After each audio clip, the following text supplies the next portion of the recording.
Amados irmãos, vamos abrir a palavra do Senhor na carta de Paulo aos Romanos, a igreja que estava em Roma, capítulo 1,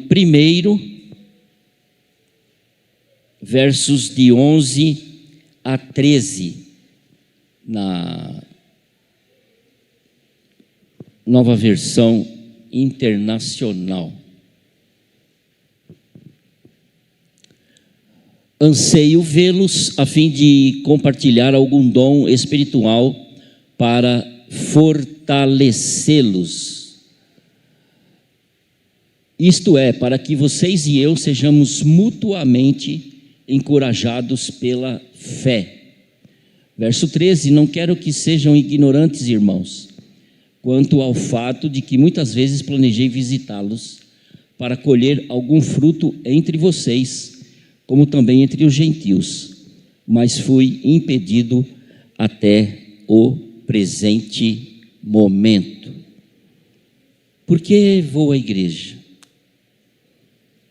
Por que você congrega? Por que você gosta de estar na igreja, de vir à igreja? Você deve sentir falta quando você não vem à igreja. A igreja é importante. A igreja é a reunião dos irmãos que foram regenerados, transformados pelo Espírito Santo, e agora estamos juntos para louvar ao Senhor, para orar, para cuidarmos uns dos outros, para crescermos, para chegarmos à maturidade. Não vamos chegar perfeitamente, mas devemos buscar e chegar à estatura de varão perfeito e buscar ser perfeito como Jesus era perfeito. Eu vou à igreja desde os 8 anos. Ali eu recebi amor, amizade, cuidado, instrução. Me senti amado e acolhido. Aprendi a respeitar, pois eu era respeitado. Aprendi a amar, pois era amado. Aprendi a estudar a Bíblia, pois tinha excelentes professores. Aprendi a servir, pois me deram oportunidades de servir. Mas também aprendi que na igreja existem pessoas que não edificam, pessoas que causam dissensões, pessoas que parece que não são felizes. Algumas são amarguradas, críticas, intolerantes, amantes de si mesmo, invejosos, que a Bíblia muitas vezes fala. Mas ela fala também de pessoas que amam, pessoas que ajudam, pessoas que fortalecem, pessoas que oram umas pelas outras, pessoas até que praticam, o ósculo santo, que beijam, abraçam, têm a alegria de ver os irmãos, de ver uma cara nova e encontrar com elas, e fortalecê-las e ajudá-las. E o apóstolo Paulo, então, vai à igreja, mas antes eu quero colocar aí o verso em Romanos, versos 16, capítulo 16, verso 17 e 18. Vamos ver aí o que está escrito. Peço, irmãos, que tomem cuidado com aqueles que causam divisões e põem obstáculos ao ensino que vocês aprenderam. Afastem-se deles, pois essas pessoas não servem a Cristo nosso Senhor, mas a seus próprios apetites. Por meio de palavras suaves e bajulação, enganam o coração dos simples, dos ingênuos. Apesar das atitudes destes irmãos e de irmãos que causam muitas distensões, que enganam, apesar dessas atitudes destas pessoas que não edificam a igreja, eu não desisti de estar na igreja. Fiquei afastado um tempinho, mas eu tenho uma esposa que ora, que me ama, né? E ela buscou o socorro do Senhor, né? Intercedeu por mim. Quem não passa às vezes por umas situações, mas ela encontrou na igreja pessoas que lutaram com ela, que colocaram a minha vida no altar do Senhor, não é? Para manter-me firme no Senhor, não desistir da igreja, né? Deu uma afastadinha, uma esfriada, né? Uma esfriada, mas graças ao Senhor, graças à minha esposa, graças a um irmão chamado Temístocles, né? Eu pude estar entendendo, né, o que é a igreja, ter amigos, ter companheiros, ter pessoas que nos fortalecem. Não deixei de congregar, como é o costume de alguns, como Paulo fala aos Hebreus. Então devemos acreditar, eu, você, todos nós, se vier algum desânimo, alguma tristeza, alguma situação, não é? Você deve acreditar no corpo de Cristo, você deve acreditar nas pessoas regeneradas, comprometidas com Cristo e com a palavra de Deus, regeneradas, não degeneradas, né? Regeneradas.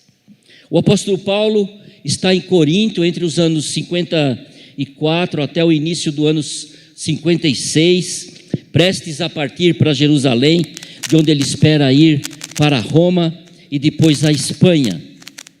A igreja de Roma não foi fundada por Paulo, não sabemos quem iniciou aquela igreja, mas Paulo tinha o desejo de ir a Roma e depois a Espanha, e a igreja de Roma era composta por gentios e por judeus. O verso 13 nos dá um entendimento que havia uma predominância dos gentios. Então Paulo vislumbra, ele olha para esta igreja em que os convertidos do paganismo e do judaísmo, com as suas tradições, com os seus costumes, com a sua maneira de acreditar nas escrituras que conheciam, e os pagãos que se converteram, eles correm o perigo de se desentenderem. E a carta aos Romanos, em uma parte dela, ele não fala não somente da teologia sobre Cristo, sobre Adão e o papel de Cristo, é uma teologia interessante de Romanos, mas ele também, nos capítulos 14 e 15, ele dá instruções à igreja de como se relacionarem-se. Paulo fala, não é, no versículo 14, sou devedor tanto a gregos como a bárbaros. Por que eram chamados de bárbaros? Porque eles não falavam a língua grega. Então quem não conversava em grego era bárbaro, era ignorante, né? Talvez hoje alguém pense, não vou falar em português, mas talvez algumas nações pensem que quem não fala inglês é bárbaro, né? Quem não fala inglês está por fora, né? Não é cidadão, né? Nem cidadão do mundo. Então por isso que eram considerados bárbaros, por causa da cultura, não é? Que não haviam assimilado a cultura grega, greco-romana. Então assim, para preparar a sua chegada, quando ele tinha o desejo de estar ali, ele acha útil escrever esta carta, e Febe, né, a irmã Febe, iria levar esta carta, e então ele explica essa questão para dar uma solução, né, podemos dizer assim, ou instruções sobre o judaísmo e o cristianismo. Então um problema dos mais fortes era entre os fracos na fé e os fortes na fé.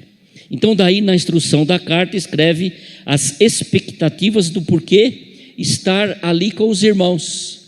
Ele diz aqui no verso 11, compartilhar com vocês algum dom espiritual. No verso 12, receber, não é, consolação, seja no verso próprio 11 também, não é? Ser encorajado mutuamente pela fé, e também recolher frutos. Colher frutos. A colheita ele tinha certeza de que a colheita estava pronta. Então, com a sua presença ali, ele receberia ou colheria frutos para o reino do Senhor.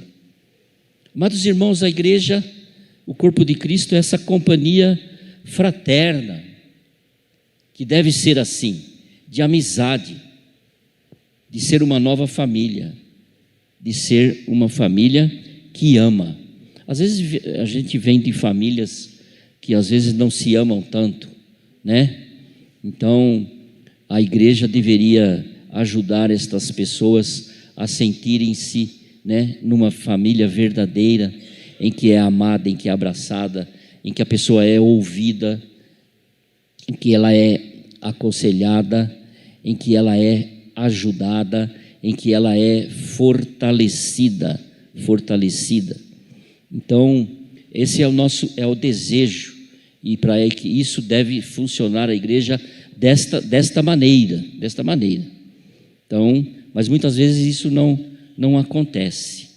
Mas então você deve ter o desejo, ou tem o desejo de estar vindo à igreja para compartilhar bênçãos do Senhor, para contar a bênção, para dar o seu testemunho, para compartilhar o que Deus fez com você, livramentos que Ele te deu, oportunidades que Ele te deu, textos da palavra de Deus que Ele te deu durante a semana, que você leu, sentiu-se fortalecido, para compartilhar isso. Exercer os dons que beneficiam e que edificam ao ministrar aos outros, que é o poder do Espírito Santo que dá os dons ao trabalho que você precisa fazer para servir a igreja. E os dons são dados para quê? Para a edificação do corpo de Cristo. Você tem que entender também, às vezes a gente não se sente assim, achando que talvez seja orgulho, não é? Ou arrogância, mas você tem que entender que você é importante na igreja. A sua presença é importante para alguns irmãos, para ajudar os irmãos. Alguns sentem falta de você, da tua palavra, do teu bom dia, do teu abraço, do teu sorriso. Se você não tem uma palavra para compartilhar, mas você tem um sorriso. Às vezes algumas pessoas falam para mim, dá um sorriso. Às vezes eu não dou sorriso nem para foto, né? Alguns irmãos me conhecem, parece que às vezes eu estou com cara fechada, né? Que eu estou a cara de bravo, né? Sei lá, talvez eu esteja com uma cara de bravo, de zangado, não sei porquê, né? Fui picado por alguma cobra, sei lá o que aconteceu, né? Ou como diz por aí, o fígado não está bom, né? Então às vezes a gente está com esse negócio, né? Outros têm a superstição, né, de não pôr o pé esquerdo quando sai da cama, né? Não, acordei com o pé esquerdo, né? Então tem muitas coisas aí que a gente quer procurar justificar, né?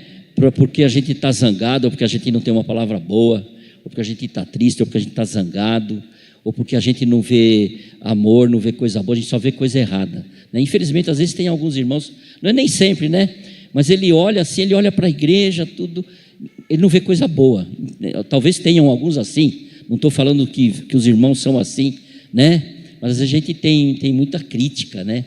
A gente está sempre achando que podia ser melhor, né? Não sei se é perfeccionista demais, né? Mas a gente tem que tomar cuidado em tudo que a gente fala e nas nossas ações. Então a gente vai para compartilhar as bênçãos, as alegrias, né, que nós temos. Claro que às vezes vão compartilhar, né, uma tristeza, mas para pedir a bênção, para ser ajudado, para ser confortado. Então é bom nós encontrarmos e termos essas pessoas que nos ajudam a crescer espiritualmente, que nos ouvem. Então devemos lembrar disso, que eu preciso levar conforto, não é? E vou repartir alguma coisa que alguém precisa de algo que faça o meu irmão crescer espiritualmente. Pedro, a primeira carta de Pedro, verso 4, capítulo 4, verso 10 e 11. Vamos lá. Os irmãos podem ler o versículo 10? Leiam, por favor.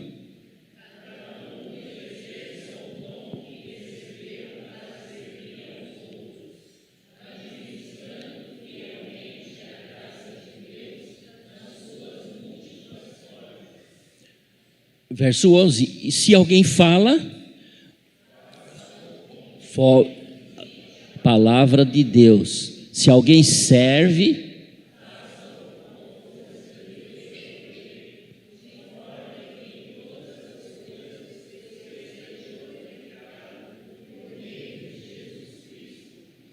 quem seja, e toda dos séculos, amém.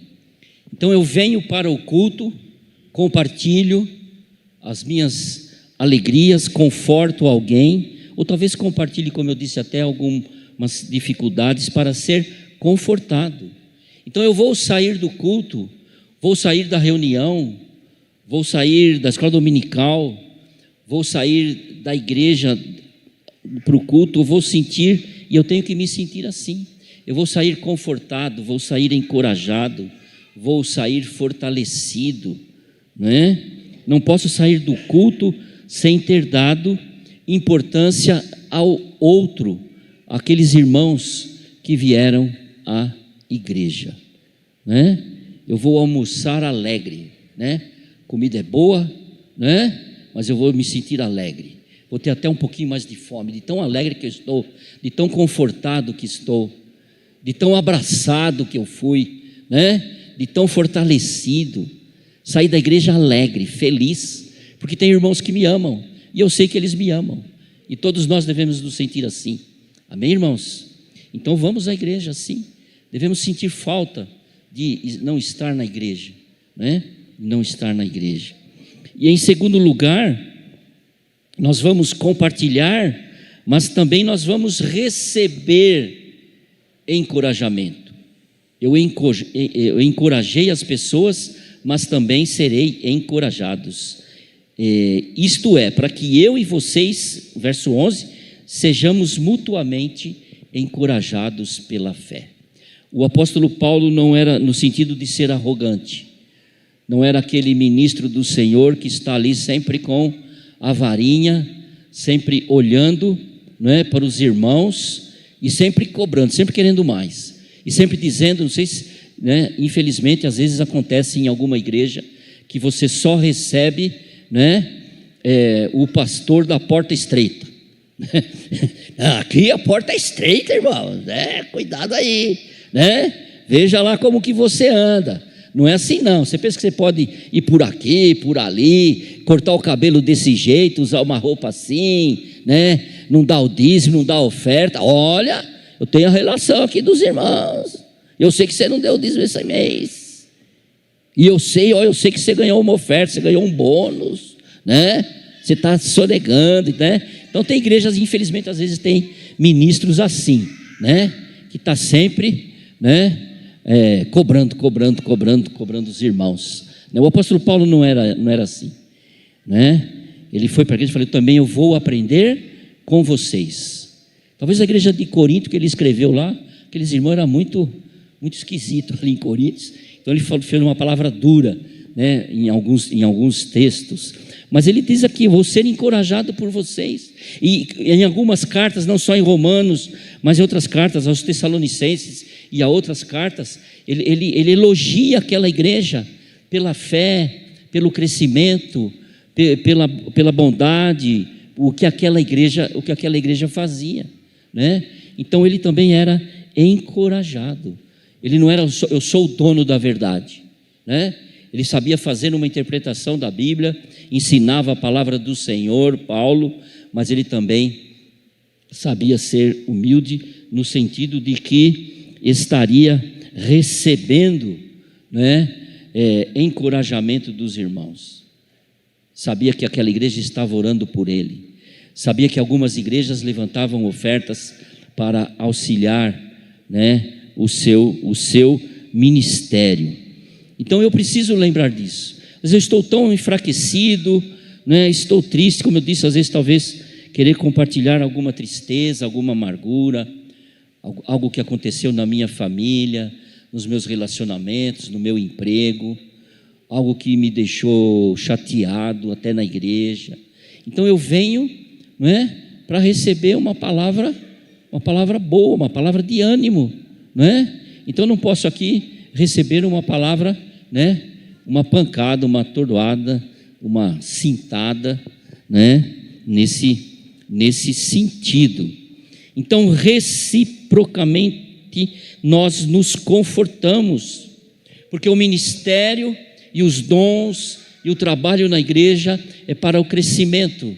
Talvez vou repetir muito isso aqui: para o crescimento, para a edificação, para criar vida, para nos tornarmos cada vez melhores, que a minha vida de santificação, a minha jornada cristã, eu possa continuar a estar olhando para Jesus, o autor e o consumador da minha fé.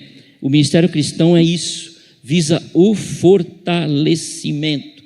Em Efésios 4, versos 15 e 16, nós podemos ler um dos textos que eu gosto muito.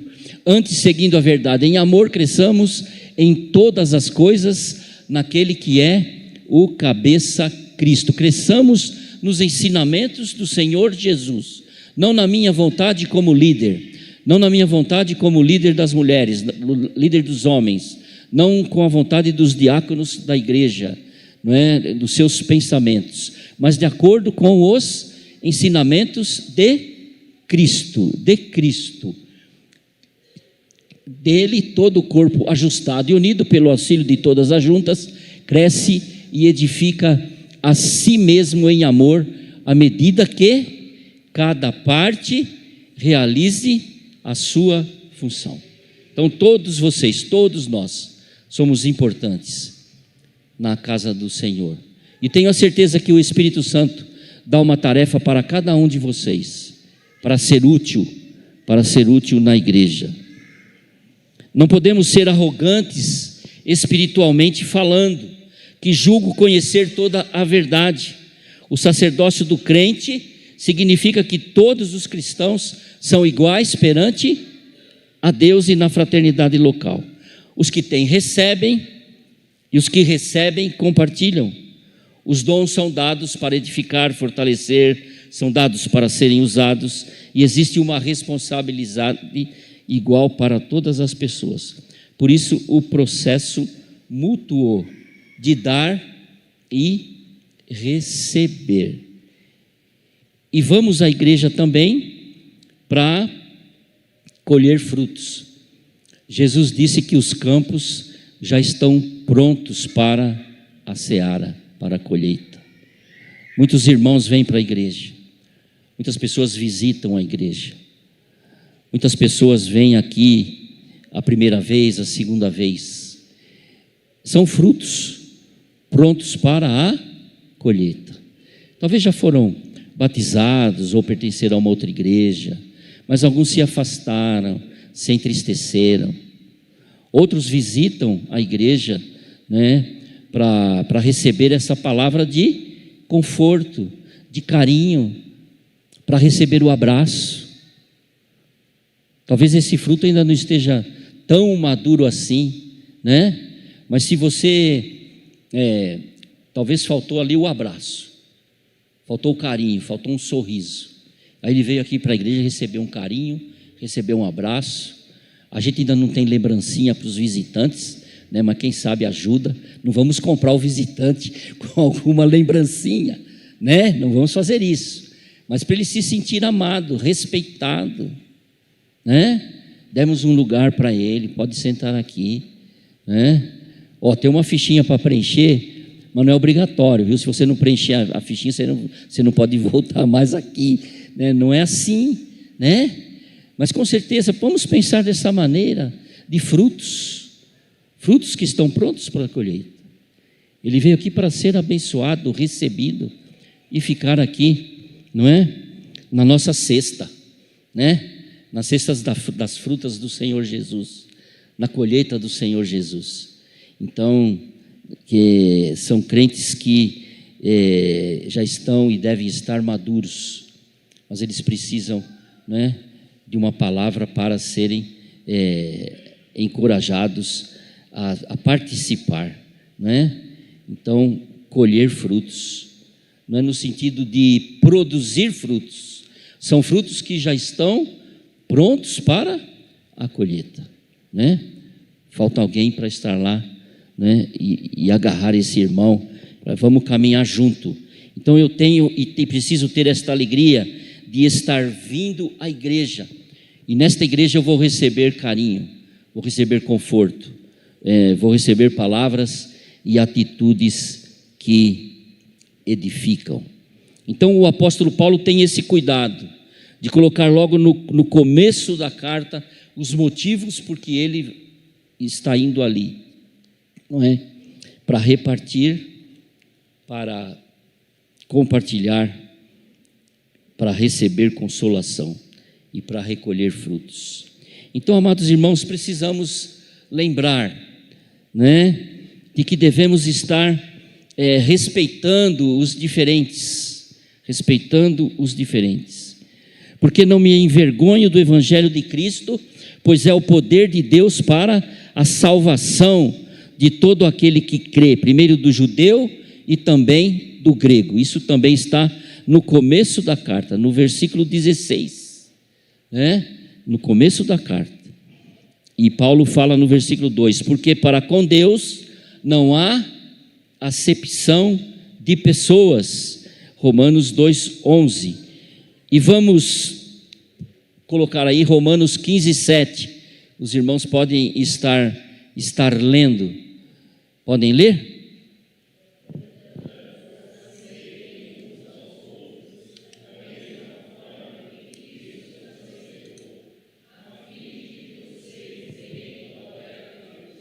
Amém?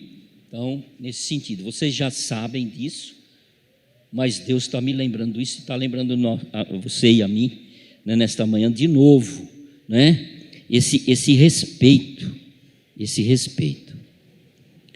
Então, o respeito para com o outro nasce a partir do momento em que reconhecemos não como inimigo, mas como um ser humano que precisa de ajuda. Evitar julgamento. Então, está tudo aqui em Romanos, nessa questão dos gentios, dos bárbaros, dos fracos na fé, dos fortes na fé. Então, Romanos 14:10, para nós devemos evitar o julgamento. Vamos lá, pode colocar. Portanto, por que você julga o seu irmão? Porque o despreza? Pois todos compareceremos diante do tribunal de Deus. Então nós não devemos, né, desprezar o nosso irmão. Então nós temos que estar aprendendo isso, né, nesse sentido. O verso 13 diz assim: assim que não nos julgamos mais uns aos outros, antes seja o vosso propósito não pôr tropeço, né, ou obstáculo no caminho do irmão. São questões e atitudes que nós devemos estar sempre pensando, né? O que eu estou fazendo? Será que eu causei escândalo? Será que eu causei tropeço? Eu não posso fazer isso. Então, evitar julgamento é uma nova e melhor maneira de se relacionar, né?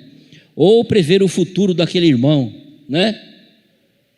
Nós não somos, como diz por aí, né? E o pastor disse isso lá no congresso essa semana que eu estive. Algumas pessoas são mãe de Iná, né? Então ela fica julgando, já prevendo o futuro dessa pessoa, né? Esse irmão aqui não vai ter jeito, não tem jeito, né?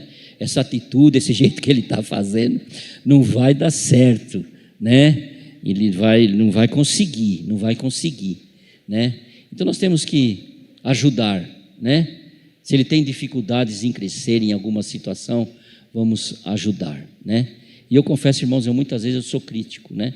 Muitas vezes eu fico olhando alguma coisa aqui e eu vejo coisa errada, né? Às vezes não está tão errada assim, né? O ponto de vista do outro. Mas nós temos que tomar cuidado para que isso não cause uma dificuldade na igreja. E também, amados irmãos, relacionarmos-nos bem com o tempo no sentido de dar o tempo de Deus. de dar o tempo da pessoa crescer, de dar o tempo para que eu, consiga mudar, não em uma semana, mas eu tenho o meu tempo para a mudança, e eu vou acompanhar essa pessoa, no seu tempo, e o que ela não estiver conseguindo fazer, vamos ajudá-la, Você já sempre ouviu isso, o casulo, da borboleta, Então, muitas vezes você é tentado a ir lá no casulo e ajudar a borboleta a voar logo, Você já fez isso, o que aconteceu? A borboleta morreu. Tem o processo, tem o tempo certo para ela deixar o casulo e sair voando, Os mais antigos, aquele que tinha o ovo lá e a galinha chocando, você foi tentado, quando o pintinho dava a primeira bicadinha, você ia lá ajudar ele, já tirava ele da casca, mas tem o tempo, Então você tem o seu tempo, eu tenho o meu tempo. A palavra de Deus diz assim aos Gálatas: e não nos cansemos de fazer o bem, porque a seu tempo ceifaremos, se não houvermos desfalecidos. Mas então, enquanto temos tempo, façamos bem a todos, mas principalmente aos domésticos na fé. Então nós não podemos muitas vezes apressar alguma situação nas nossas vidas, e até particularmente naquilo que nós fazemos, Então nós temos que ter esse tempo, e Deus dá esse tempo. A colheita virá. O Espírito Santo, é que faz a colheita, e nós temos que deixar por conta do Espírito Santo do Senhor, por conta de Deus, por conta de Jesus. Mas os frutos vêm, a colheita vem, nós precisamos fazer essa colheita, mas o amadurecimento posteriormente a esse fruto, para ele dar mais fruto, nós temos que dar esse tempo. Hoje estamos numa situação que queremos tudo para hoje, e às vezes alguém vem conversar conosco, às vezes alguém me liga: você precisa disso? Para quando? Para ontem, Cícero? Eu preciso para ontem, Ela é advogada, eu não vi aqui a notificação, Cícera? E amanhã tem que estar lá no fórum, Então, tem pessoas assim. Então nós perdemos essa questão, Muitas pessoas sufocam a si mesmas e aos outros com essa pressa, com essa ansiedade. Aprender a viver, na igreja, alegrar com os que se alegram, chorar com os que choram. Nós não devemos ser sábios em nós mesmos, não devemos tomar o mal por mal, nós devemos procurar as coisas honestas. Isso também está em Romanos, Estas instruções, para que aquela comunidade, aqueles irmãos, não caíssem na tentação de se desentenderem. Então Paulo fala isso nesta carta. Palavras edificantes. Mais uma vez é bom nós lermos, apesar de não sei como é que está a hora aí, Efésios 5, 19 a 21, carta de Paulo também. Como é que nós devemos falar na igreja? Vamos lá? Falando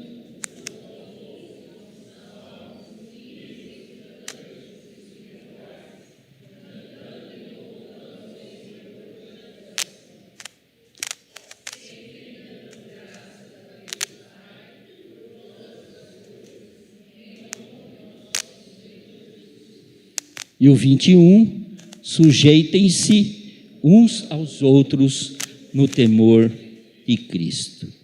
Então, irmãos, são motivos, razões, porque nós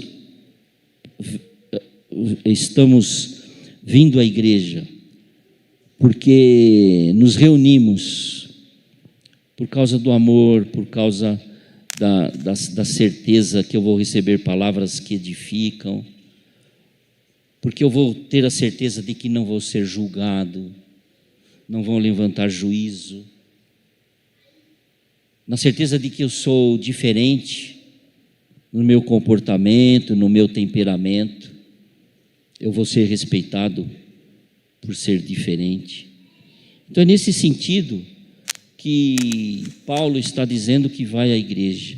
E é nesse sentido que você deve estar se sentindo alegre para vir à igreja.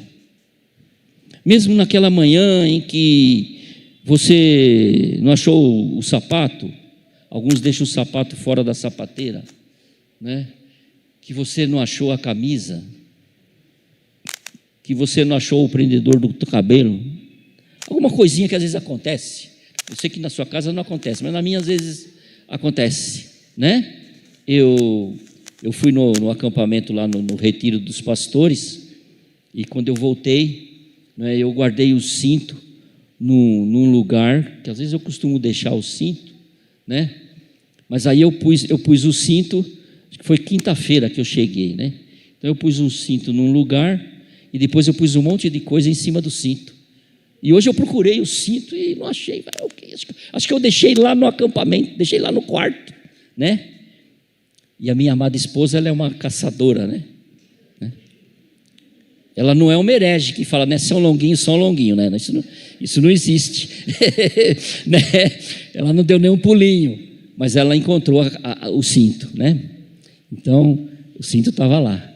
Né? Então, mesmo que isso aconteça, né, a gente vai dizer assim: alegrei-me quando me disseram, vamos à casa do Senhor, né? Alegrei-me quando me disseram, vamos à casa do Senhor. Nós temos que ter esse prazer, esta alegria de estar na igreja. Igreja é coisa boa, né? Uma vez ou outra acontece alguma coisa, mas os irmãos são bons, os irmãos são alegres. Estou vendo aqui o sorriso dos irmãos, né?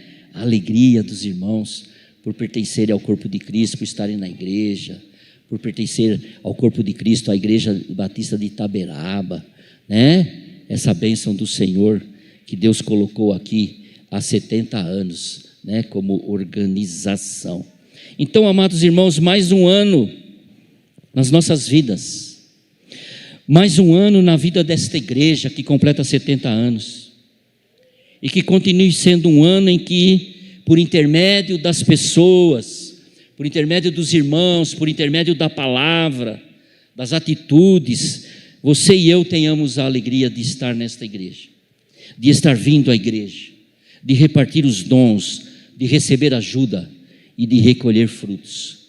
Que Deus nos ajude neste mais um ano nas nossas vidas, e mais um ano na certeza que desta igreja que é do Senhor Jesus Cristo, e nós amamos uns aos outros, e gostamos uns dos outros, e recebemos os outros, não deixamos ninguém de fora, não é? Todos pertencem a esta igreja que é do Senhor Jesus. E que Deus abençoe você, abençoe a mim, abençoe a todos nós. Amém? Amém.